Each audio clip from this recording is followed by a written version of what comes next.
Hey everybody, Pastor Dan here, coming at you with a virtual Sermon Talkback. This is where normally when we have church in person, we would get together, we'd hang out for a little bit after the service, and I would talk through and answer some of your questions, your feedback, have some conversation around the teachings, what we talked about in church. Now, I put out the call this past Sunday, just a few days ago, to do a virtual sermon talkback, to send in any questions that you all have about the sermon, about this new series on Daniel that we just started, and you did not disappoint. Just a few days. I thought it would probably take a week or two to have enough questions for a talkback, but we got a bunch of questions here. So let's get to them. Let's work through them. Questions about Daniel chapter 1. If you didn't listen to the sermon this past Sunday, if you didn't watch the online service, you might want to check that out just because the context of some of these questions might not make sense if you don't at least give a listen to the sermon. And it might not even be a bad idea to open up your Bible and just read through Daniel chapter 1, because all of these questions relate to the teaching we had this past Sunday on Daniel 1. First question goes like this. Why did the Babylonians make Daniel change his name? I know there tends to be a lot of meaning behind names in the Bible. Is there anything more going on here? That's actually a really good question, very perceptive. That is correct. The names that we find in the Bible, especially in the Old Testament, and the New Testament as well, names have a lot of meaning. Oftentimes, these Hebrew names of various characters we meet tell us more about those characters. Someone like Abraham, whose name means father of many, and he becomes the father of God's people, of the Israelites and many other people groups. Adam, whose name means humanity. A lot of these names we find in the Old Testament tell us a lot about the character. So, is there more going on at the surface? Why did the Babylonians have Daniel and his friends, these Jewish refugees in Babylon, change their name? Great question. On a practical level, this is mostly, I think, done just to make it easier for their Babylonian captives to pronounce their names. I lived out in Los Angeles for a stretch. I met a lot of Asian immigrants while I was out there, folks who had immigrated to the U.S. from Korea, China, and we still do this in a form. A lot of folks who have what to American ears sound like hard to pronounce, quote-unquote foreign names, will often take on an English name, an American name. So it's some of that is definitely going on here. If you think back to like what our ancestors did to the Native Americans, the folks who lived here before Europeans showed up, giving them new names, Western names, usually Christian names, making them wear different clothes, adopt our culture. That's all part of what's going on here as well. This is definitely one part colonialism, one part empire, one part practically just trying to, the Babylonians giving these Jewish exiles with these exotic Hebrew names that are easier to pronounce. But there is a little bit more going on here. Just to look at these names, here's the interesting thing with the names of Daniel and his friends. So in Daniel 1, we meet Daniel, Hananiah, Mishael, and Azariah. Now, these four refugees, these four main characters, one thing that their names all have in common is all of their Hebrew names contain the Hebrew name or word for God. So when you find a Hebrew name that ends in L, like E-L, often I-E-L, so like Daniel or Mishael, same with like Nathaniel, Ezekiel, Michael, that L at the end, E-L, that's the Hebrew word for God. When Hebrews talk about God, it's L. And then similarly, when you find Hebrew names that end in Yah, like Jeremiah, Azariah, usually like an I-A-H at the end, that's Yah, that's Yahweh, a shortened form of the Hebrew name for God. So all four of these main characters, these four Jewish refugees that we meet in Daniel chapter 1, have Hebrew names that contain the Hebrew name for God. And all four of them, when they are renamed, are given names that have names and titles of Babylonian deities in them. So, for example, Daniel, whose Hebrew name means God is my judge, he's renamed Belteshazzar, which means something to the effect of Bel, save the king. Bel being one of the high gods of Babylon. Or like Azariah, whose name is changed to Abednego. Abednego means servant of Nebo, who was a Babylonian god. So what we do see with this name change, what is important, what would have been noticed probably by the original audience that we miss, is just the extent to which Daniel and his friends are forced to assimilate to Babylonian culture. They have to give up their Hebrew names that point to their gods and take on, or their god, I should say, and take on Babylonian names that reflect the Babylonian gods, which would have been a pretty big deal. Our next question has to do with Daniel refusing to eat at the king's table, refusing to eat the king's meat and wine, and it reads, "Wouldn't the king have noticed Daniel was missing and gotten angry about that?" A really good question, really good question. So at this point in the story, Daniel and his friends probably are not eating like literally at the king's table. I mean, it's possible. Maybe they had like a really big table and like the king and all the king's employees and advisors eat there. I almost imagine something more like a mess hall where maybe all these exiles or at least all the ones who work for the king eat together, at the king's table, eating the king's rations of meat and wine, which of course Daniel and his friends refuse. And yeah, the King Nebuchadnezzar probably wouldn't have noticed, a handful of exiles missing from that big group. But at the same time, this actually does bring up another element to why the handlers of these exiles, why they were hesitant to let Daniel and his friends opt out of the meal. Daniel and his friends are turning down the king's hospitality. The king is offering them meat and wine, and they are saying no. In many cultures that value hospitality more than we do, that would be a big deal. That is easily the kind of thing that someone could lose their head over, which is exactly what the people in this story are worried about. So good question. Another question that's related to the food piece, and specifically this diet that Daniel and his friends go on, where they refuse to eat the meat and wine of Babylon. They eat only vegetables and water, and they end up, after 10 days, being stronger and fatter than the other folks who are eating the meat and wine. This person asked, historically speaking, rich people tended to be less healthy than poor people with adequate food. Excess meat being unhealthy, rich sauces, serving dishes, and drinking utensils, which the poor could not afford, leaking harmful elements into the food, etc. Could this be why Daniel and his friends appeared healthier after abstaining from meat and wine? Good question, which brings up a possible kind of rational explanation for why Daniel and his friends might have actually been better off not eating the meat and wine of Babylon.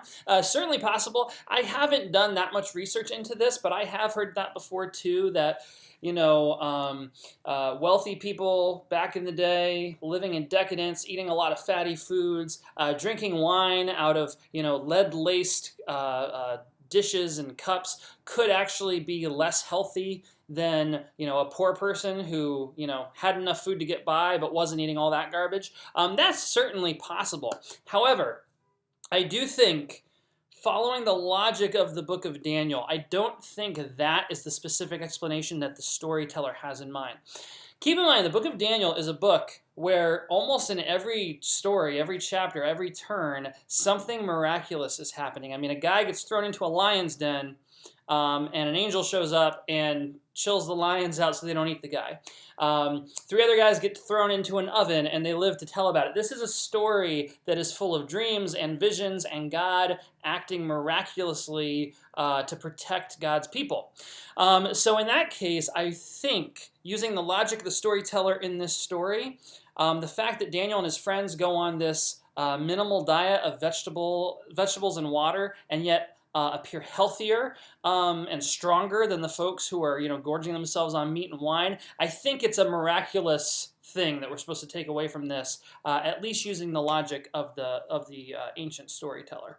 course, there could be a naturalistic or a natural explanation as well. It doesn't. The miraculous side doesn't rule that out, but I think that's what they are going for. Our next question has to do with that Old Testament history chart that we looked at in this past Sunday's teaching, and it reads, I really appreciated that chart detailing Old Testament history. You mentioned that moving to the left on that chart takes you to Genesis. What happens if you move to the right? Would that be Jesus and the New Testament?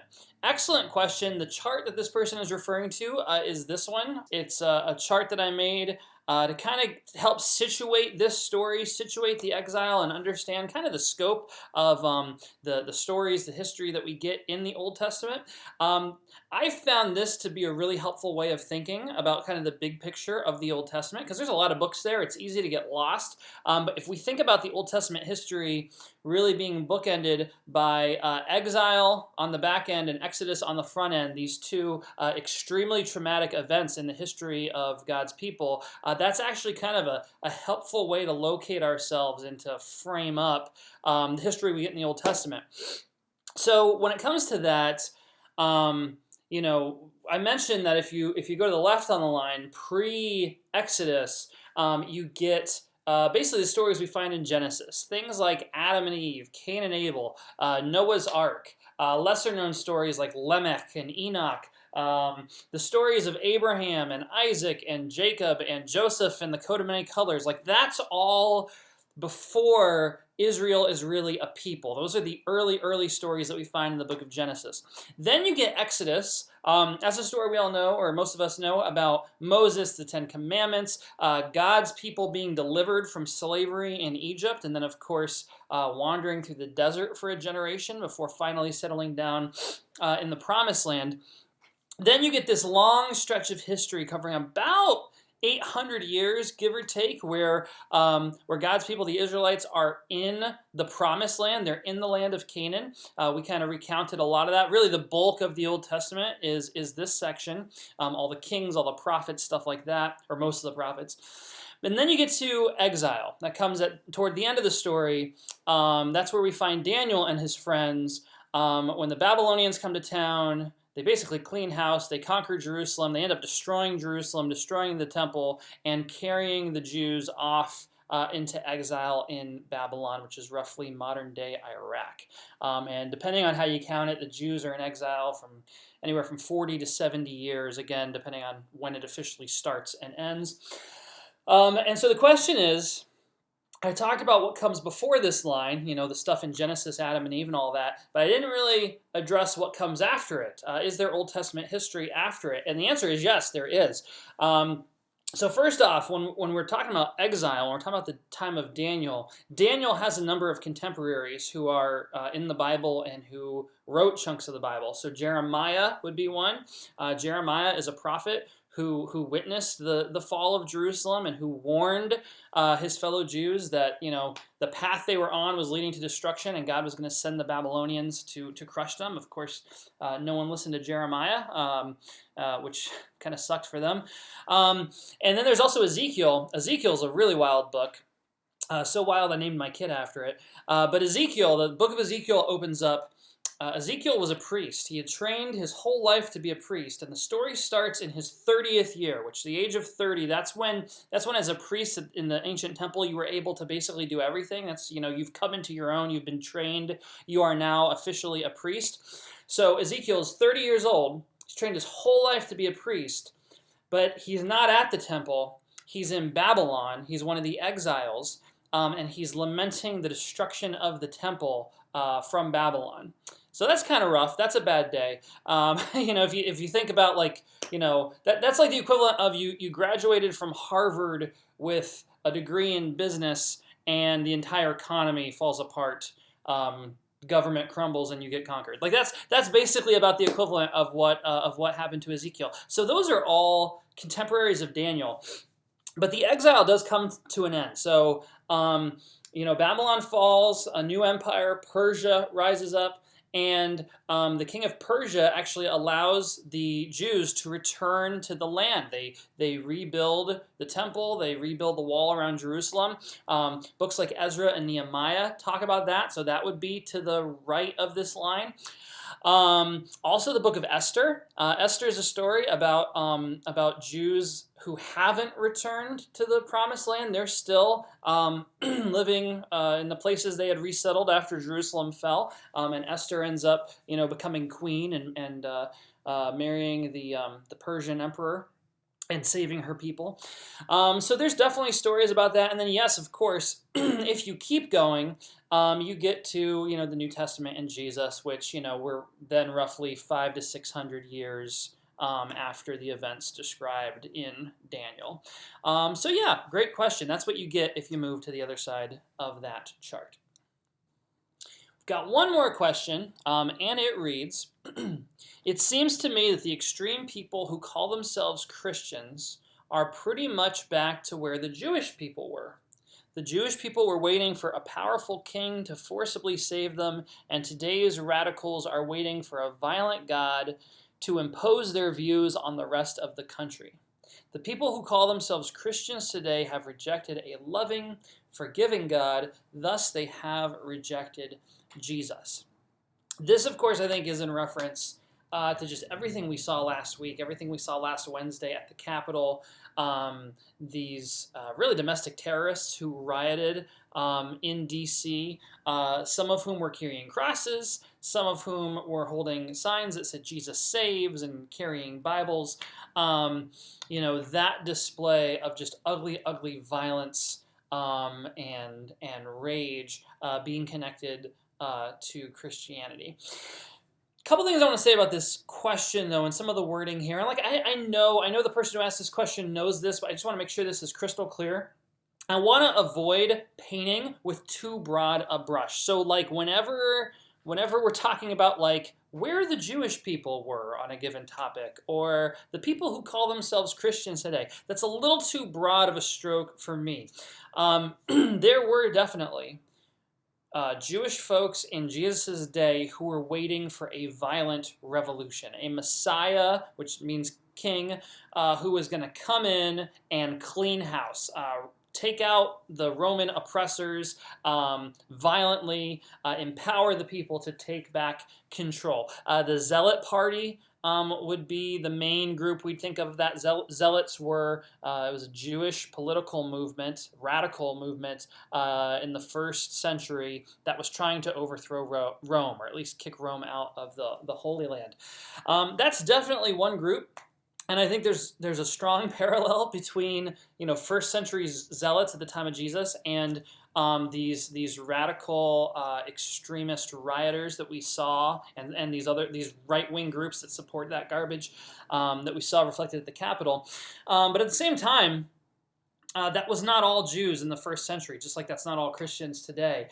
So you also had the polar opposite of the Zealots back in the first century would have been the Jewish establishment. A lot of the temple establishment, the Herodians, these were oftentimes more well-off folks who kind of looked at the situation. They looked at the fact that Rome was in control and there was no beating Rome, and it was sort of if you can't beat them, join them. We might as well become part of the establishment. We might as well work our way up. We might as well try to enrich ourselves and make the best of a bad situation. Those folks were actually the people who got Jesus killed. If you look at who really turned on Jesus, who riled up the crowds against him, who unfairly tried him and then handed him over to the Romans for execution, it was those insiders, that small group again of religious leaders who had a stake in the present order. And there's definitely a lot of Christians like that today as well. I think that's just as dangerous in some regards as that more radical, violent, revolutionary sect. Worth pointing out, though, most Jews in the first century, just like most Jews today, most Christians today, are just average people trying to get by. Just trying to live and survive and provide for their family, not really thinking about this big picture stuff. I think that's probably where most of us fall. We're not violent revolutionaries, and we're not, snuggling up with the powers that be. We are just living life. And there's nothing wrong with that. Where there is danger is if that majority of folks who aren't politically active, aren't paying attention to some of these bigger questions, these bigger issues, if we're not boned up on that and aware of that and engaged, at least to some extent, whether it be in local politics or in our local church, that's when you get kind of this silent majority that will turn a blind eye to some pretty serious injustice. The famous example, if you look at Germany in World War II, most Germans were not Nazis. Nazi Party only ever claimed maybe 30% of the German population. Most Germans were just regular folks trying to get by, trying to make a living, not rock the boat. The vast majority of them identified as Christian, but they also weren't willing to speak out. When things were happening that they knew were wrong, when their Jewish friends were disappearing, being relocated to camps, when violence was happening in their neighborhood, they either turned a blind eye to it or, whether it was willful or not, ignored it to the point where they didn't act to stop it and prevent it. And that, I think, is a big danger that we face today. We need to be engaged. We need to know what's going on in the world, and I think we need to resist those two extremes of whether it's violent extremism and revolution on the one side, or snuggling up with the powers that be on the other side. We definitely see both of those in the first century at the time of Jesus, and we see them both today, and both are incredibly destructive and incredibly ugly. And yeah, I think that's a pretty good parallel to make between our day, Daniel's day, and the time of Jesus. Thanks so much to everyone who sent in a question for the Sermon Talkback. If you've got more questions, more feedback on our teachings, either from this past Sunday or moving forward, send them in. You can email them directly to the church, brockportfirstbaptist@gmail.com. You can drop it as a comment on this video. If you have my email address, you can send it to me personally. Whatever works to get the questions in. Next time we have enough questions built up, I will record another one of these virtual Sermon Talkbacks. Thank you all so much for watching. I hope you're having an awesome week. Please worship with us this Sunday virtually. You can join us on Facebook or on YouTube. We worship at 10 a.m. on Sunday mornings, but the service is available to stream after that as well. See you then, and God bless.